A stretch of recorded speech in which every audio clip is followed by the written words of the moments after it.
요한복음 20장 19절 말씀입니다.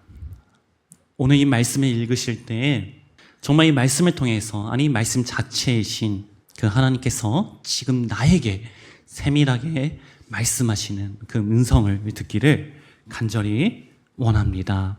함께 읽도록 하겠습니다. 시작!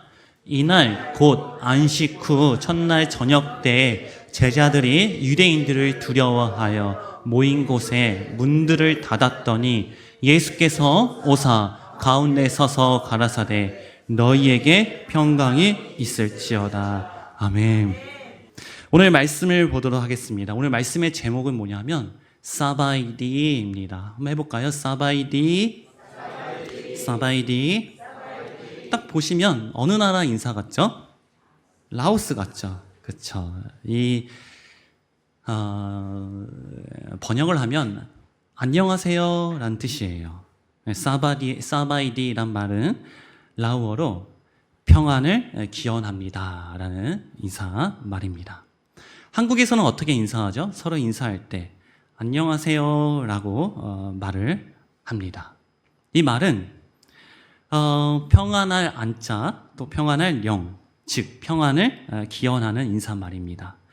사실 모든 나라의 인사말을 보면은 그 인사말 안에는 그 나라의 고유의 문화가 담겨져 있습니다.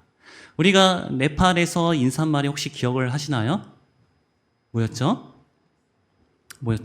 나마스테. 그죠? 원래가 나마스테였죠? 나마스테라는 말은 뭐였죠? 당신 안에 있는 신은 안녕하십니까? 그 말이 네팔에서 혹은 힌두권 문화에 있는 나라의 인사말이 바로 나마스테입니다. 왜 그런 인사말이 있을까요? 그 나라에는 굉장히 많은 신들이 있어요. 아마 우리나라 전 세계에서 가장 많은 신들이 있다고 통계가 나올 정도로 그 사람들의 문화, 그 나라의 문화 자체가 그 신들이 항상 속해 있습니다. 그래서 그 신들의 안녕을 여쭤보는 말이 그 나라의 인사말이기도 하죠.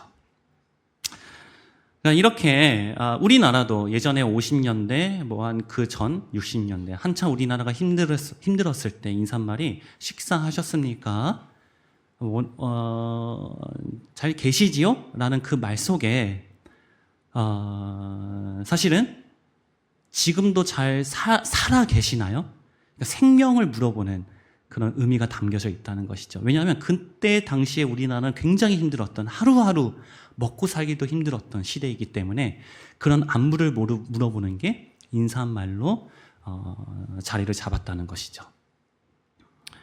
그래서 이러한 표현은 정통적으로 인사말로 사용되어 왔다는 것입니다. 그러면 성경 속에서 인사말은 무엇일까요? 성경에서 인사말을 사용하는 대표적인 장면은 창세기 43장 27절입니다. 함께 읽어보도록 하겠습니다. 시작! 요셉이 그들의 안부를 물으며 가로되 너의 아버지 너희가 말하던 그 노인이 안녕하시냐 지금까지 생존하셨느냐. 아멘.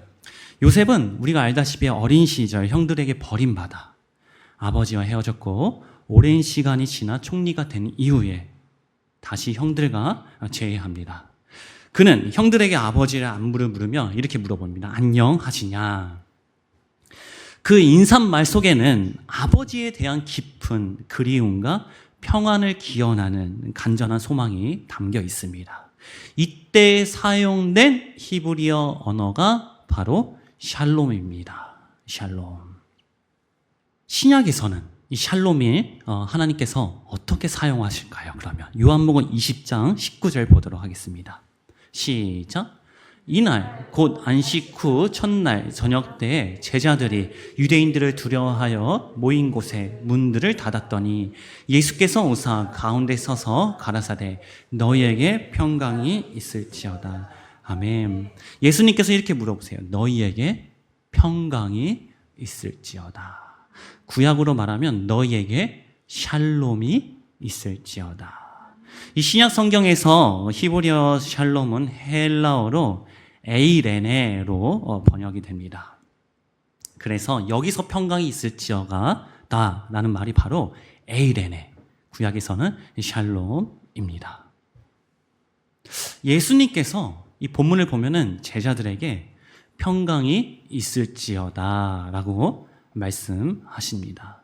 그러면 제자들이 어떤 상태이길래 왜 예수님께서 제자들에게 샬롬이 있을지어다 라고 말씀을 하셨을까요?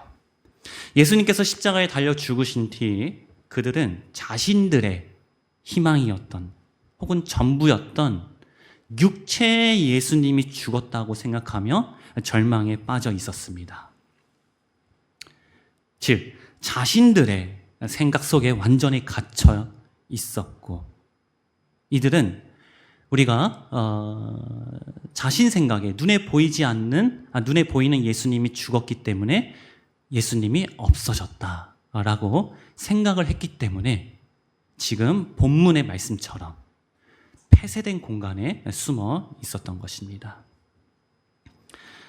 그리고 유대인들이 자신을 잡아갈까 두려워하여 모든 문을 닫고 숨어 있었습니다. 그들의 모습은 하나님이 없는 죄인된 심령의 상태를 그대로 보여주고 있는 것입니다.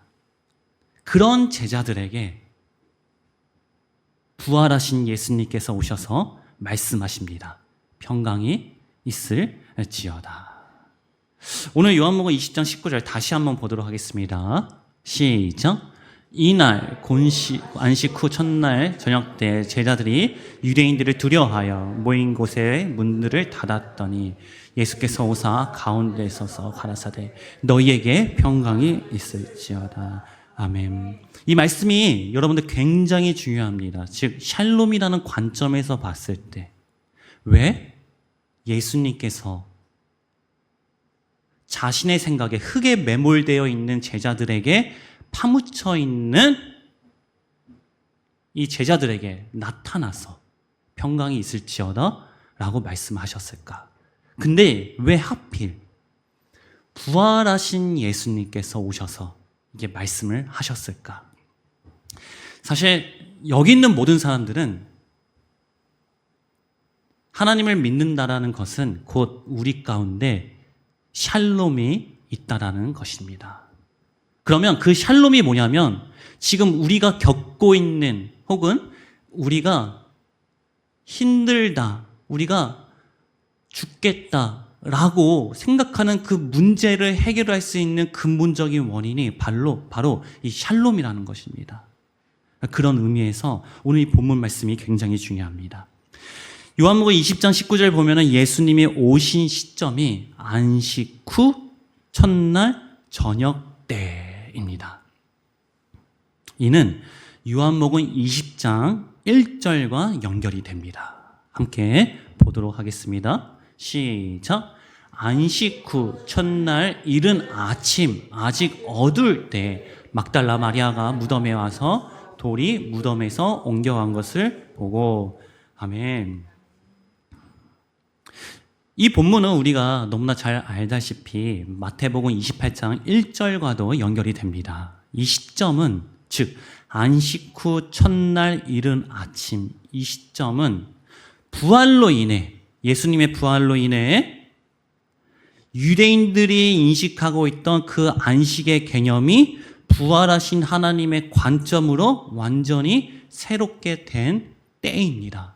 즉 안식이라는 의미가 기존에 유대인들 생각으로 정립한 그 안식이 아니라 하나님께서 진짜 말씀하시고 싶은 그 안식의 의미, 창세기 1장의 관점으로 보면은 일곱째 날에 하나님께서 말씀하신 그 안식, 그 안식의 의미로 새롭게 변화되는 때가 바로 이 시점이라는 것이죠. 그래서 예수님은 의도적으로 문이 닫힌 방 안으로 들어오셔서 제자들에게 샬롬, 곧 참된 평안을 주십니다. 그러면 여기까지 본다면 샬롬은 곧 부활하신 예수 그리스도이며 곧 안식이다 라는 것입니다. 죄인에게, 우리는 다 죄인입니다. 우리가 죄인이라는 것은 뭐냐면 우리는 불완전하다는 것이에요. 아직 발전을 해야 된다는 것입니다. 즉 발전태라는 것이죠. 그러면 불완전 상태인 우리가 완전한 상태가 된다는 것은 곧 오늘 말씀으로 보면은 우리 가운데 뭐가 있다는 것입니까? 바로 샬롬이 있다는 것입니다. 우리가 창세기 관점에서 보면 우리 모두 하나님과 같이 되고자 하는 욕망을 가지고 있습니다. 하나님은 자신의 능력으로 우리를 변화시키길 원하시지만 우리는 하나님 없이 내 마음대로 하나님처럼 되려는 죄를 범하였습니다. 샬롬의 관점으로 보면은 우리의 능력으로 내가 샬롬하려고, 내가 평안하려고 하는 것이 바로 원죄라는 것입니다. 그러면 우리는 어떻게 해야 샬롬을 얻을 수 있을까요? 간단합니다. 우리의 죄, 즉 내 스스로 내가 하나님과 같이 되려고 한 것, 내가 내 스스로 평안을 가지려고 했던 것, 그 원죄를 해결하신 부활하신 예수 그리스도와 화목할 때 우리는 샬롬을 얻을 수 있습니다. 그분과 함께 할 때 그것이 곧 완성된 샬롬입니다. 결론입니다. 함께 읽어보도록 하겠습니다. 시작! 하나님의 사랑은 곧 부활하신 예수 그리스도이며 성령 하나님과 함께하는 것이 성령입니다. 아멘. 요한복음 20장 22절 보도록 하겠습니다. 시작! 이 말씀을 하시고 저희를 향하사 숨을 내쉬며 가르사대 성령을 받아라. 아멘. 예수님께서 이 말씀을 하시고 이 말씀은 너에게 평강이 있을지어다. 그리고 하신 것이 숨을 내쉬며 성령을 받아라. 저는 이 말씀을 보면 항상 떠오르는 말씀이 있습니다. 창세기 2장 7절. 여호와 하나님이 땅의 흙으로 사람을 지으시고, 여기까지 보면은 어떤 사람이죠? 예수님이 십자가에 죽고 나서 자기 생각, 흙에 매몰되어서 완전히 폐쇄된 공간에 숨어 있는 그 제자들의 심령 상태. 흙으로 지으시고 그 코에 생기를 불어넣으시니 그 제자들에게 평안이 있을지어다. 그리고 숨을 내쉬니 생기가 곧 사람이 생명이 된지라. 가라사대 성령을 받으라. 너무 명확하죠. 분명하죠. 아까 우리가 함께 기도한 대로 환경과 상황을 보면은 답이 없습니다. 정말 답이 없어요. 그리고 고민할 것도 많고 생각할 것도 많고 기도할 것도 너무나 많습니다. 그런데 하나님의 관점에서 보면 간단합니다. 내가 지금 상황과 환경을 보면서 이해가 납득이 안 되지만 그럼에도 불구하고 나를 사랑하시는, 나와 함께 하시는, 나를 자신의 형상대로 창조하신 그 하나님께서 나에게 샬롬을 주시려고, 샬롬을 더 분명하게 하시려고, 지금 내가 가지고 있는 그 샬롬을 더 분명하게 하시려고 나에게 허락하셨구나 라는 것이 분명하다는 것입니다. 어렵지만, 힘들지만 그 말씀을 믿고, 그 하나님의 샬롬을 믿고, 나를 향한 그 하나님의 사랑을 믿고 하나님께 나아가는 우리 중심교회 공동체 또 지체들이 되기를 간절히 원합니다. 더 나아가서 특별히 우리 선교팀 정말 삼불, 귀 닫고 입 닫고 눈을 닫으며 지금 일하시는 그 샬롬을 경험하길 간절히 원합니다.